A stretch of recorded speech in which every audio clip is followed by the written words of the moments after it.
من المكان العالي الجميل ده، ورايا البحر ورايا هنا خليج نعمة. حبيت اكمل معاكم رحلة دهب عشان تتابعونا. زي ما قلت رحلة دهب، اصحابي لازم تكون عندك نشاط، حيوية، جايب من المايو بتاعك، جايب النضارة الغطس بتاعتك، عشان في هناك غطاسات جميلة خصوصا في منطقة البلو هول والكانيون. منطقة مليئة بالشعب المرجانية الجميلة الحلوة. يخسر كتير اللي يجي طبعا ما يغطس هناك. وكان فيها منطقة الكانيون دي أطول غطسة في العالم للغطاس الشهير. انا كنت فاكر اسمه، اقول لكم على اسمه في التعليقات. بصراحه كان فيها اطول غطسه في العالم، وكانت جميله جدا، كلها شعب نادره وبكر وجميله. فطبعا دي ممكن تشوفوها معانا في رحله دهب الجميله. تاني حاجة، بنجيب معانا كوتشيات بتبقى مقاومة للتزحلق، عشان طبعا احنا في حتة لتسلق الجبال، ولو في ناس كبيرة ما يقدروش يطلعوا الجبل بيقعدوا أصحابي في الكافيتيريا بيشربوا مشروب، يستنوا الشباب لما ينزلوا من على الجبل وياخدوا صور. اما هنا بقى احنا وصلنا لاول ريست على الطريق، بالظبط زي الريست واحنا رايحين على دهب، بس ريست طبيعي ومصري 100%، بين جبال الطويلات الجميلة قدامك زي ما انت شايف كده. وهو مكان مش كبير، مكون من الخوص والبوص والنخيل الجميل، لكن فيه كل حاجة عالمية وطبيعية. فيه البار وفيه الحمامات وفيه مكان للتسوق وقعدة عربي خالصة مخلصة. هنخش دلوقتي ونشوف.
بص عشان اقعد اطلع على اليوتيوب.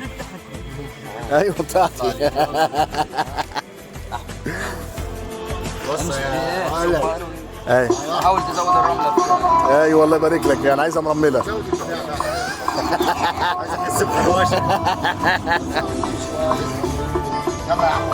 انا ودي نلتقي في حياتي تشرقي مثل نجمة تبرقي، لكن ظروفي تخليني، لكن ظروفي تخليني.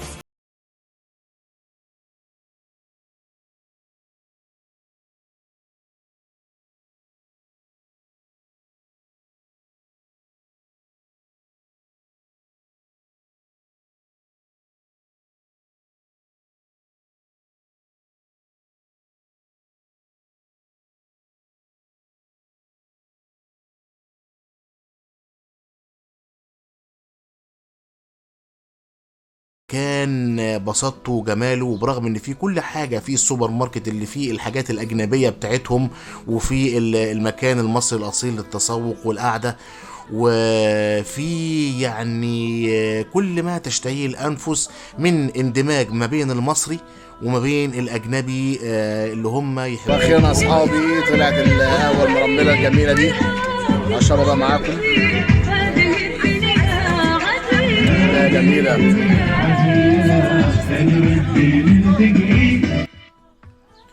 زي ما احنا شايفين كده، وانا قاعد كده بص الاقي الطلاينة على الروس على كل الجنسيات يجوا جنبي ويتصوروا سيلفي ويتبادلوا الصور زي ما انتوا شايفين كده. دي يصور دول ودول يصوروا دول.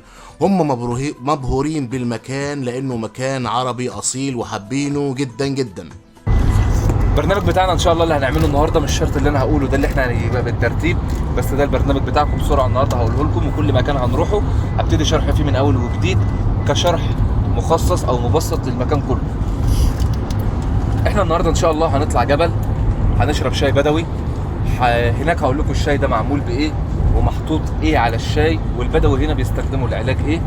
هنشرح مع بعض الجبل من الطلعه بتاعته اسمه ايه ويتسمى بالاسم ده ليه، وايه هي اهم الاعشاب اللي موجوده، اهم الزواحف اللي بتطلع برده في ايه موجوده في ايه هناك. معانا كمان هنركب جمل، تمام، هنركب جمال على الشط بتاع خليج العقبه. هننزل بعد كده الميه، بعد ما نطلع من الميه في الوجبه بتاعت الغدا بتاعتنا. هنأجر الادوات بتاعت السنوركلينج بتاعتنا. بعد كده كمان هنروح زياره للمصنع الاول والوحيد لانتاج الاعشاب العلاجيه البدويه اللي موجوده عندنا هنا. دكتور علوم قسم اعشاب طبيه هيقعد معاكم تبع اكاديميه الاعشاب الطبيه اللي موجوده عندنا هنا في مصر. هيقعد معاكم نص ساعه يشرح لكم شويه عن الاعشاب والزيوت العلاجيه اللي موجوده هنا عند البدو. بيتقدم لكم هناك مشاريب ويلكم درينك بيكون فور فري ببلاش، يا اما شاي بدوي او كركديه بيتقدم لكم هناك. نقعد مع بعض بنسمع الشرح بتاع الدكتور. اي حد عنده اي سؤال بعد ما يخلص الشرح بتاعه اجابته هتكون موجوده ان شاء الله وعن ثقه. هناك الحاجات اللي هناك كلها طبيعيه، الحاجات اللي هناك كلها تبع وزاره السياحه ووزاره الصحه. الحاجات اللي هناك لازم تكون كلها طبيعيه 100%، ما يكونش فيها اي الاعيب. عموما المكان ده الاول كان مخصص للاجانب فقط، علشان خاطر الاعشاب اللي بتتباع هناك او اللي بتتزرع هنا ما كانش بتتزرع هناك عندهم. زي ما احنا عارفين ان عموما الدول بتاعت اوروبا كلها او عموما الدول الاجانب درجه المناخ عندهم مش زي عندنا هنا، فبالتالي الاعشاب اللي هنا ما بتطلعش عندهم. بعد كده كتنشيط سياحه موجوده برضو داخليه هنا مخصصه للاجانب وللمصريين بقى بيروحوا عادي ويزوروها هناك عادي. لو في وقت معانا ان شاء الله وانجزنا وقتنا هننزل نص ساعه في الممشى السياحي بتاع دهب، وهناك هقول لكم الممشى ده اسمه ايه وهننزل نروح فين. واللي عايز مثلا نروح بقى واي نوت او باب الحياه هوديه لحد هناك ويتصور هناك برضو. في كذا مكان كده برضو انا اعرفه هناك حلو. بالنسبه لي انا ده مكاني او الاماكن المفضله ليا كصور وكقعده كراحه نفسيه. هروح برضو هناك هنتمشى مع بعض في المشايه، هقول لكم اهم المطاعم اللي موجوده ايه، اهم الكافيهات اللي موجوده هناك برضو ايه، الاماكن اللي موجوده هناك. اللي عايز يشتري مثلا احجار كريمه وبارخص باسعار رخيصه مثلا هوديه المكان اللي انا شخصيا بتعامل منه. خلاص يا جماعه، فده سريعا كده لليوم اللي احنا هنعمله النهارده ان شاء الله باذن الله. كل مكان هنروحه هشرحه من اول وجديد.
ومش هتفكر الا في المكان الجميل اللي انت فيه وتشوف الشجر سبحان الله اللي طالع في عز الصحراء وفي عز الجبل وطالع في ظروف صعبة، فعلا بتعكس علينا ان احنا يعني لازم ما نيأسي ونستمر في الحياة ونقول سبحان الله على الاماكن الجميلة دي.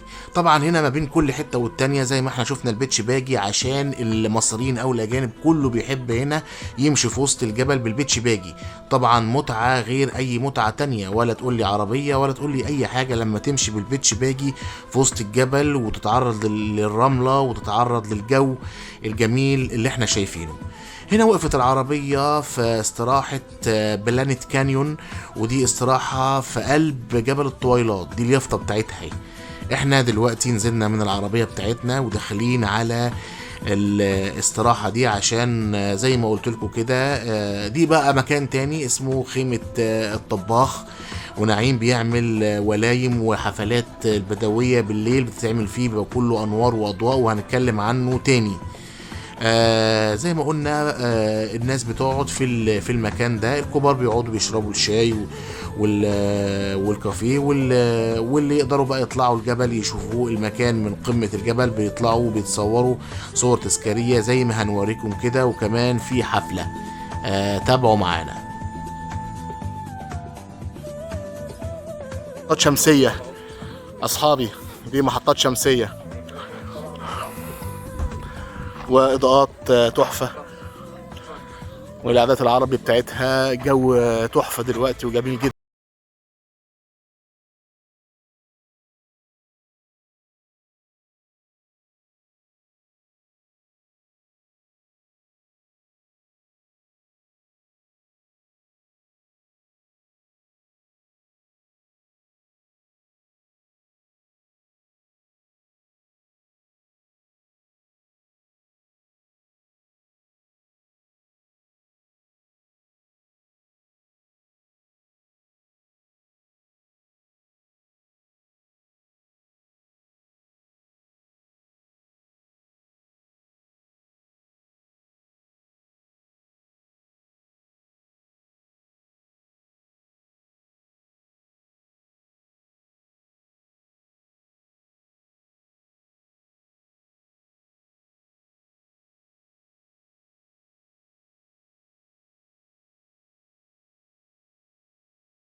حاول ما تحطهاش على الرملة، حطها على الصخر، يعني الرملة بتزحلق. هنكمل بقى طلوع ونرجع لكم تاني.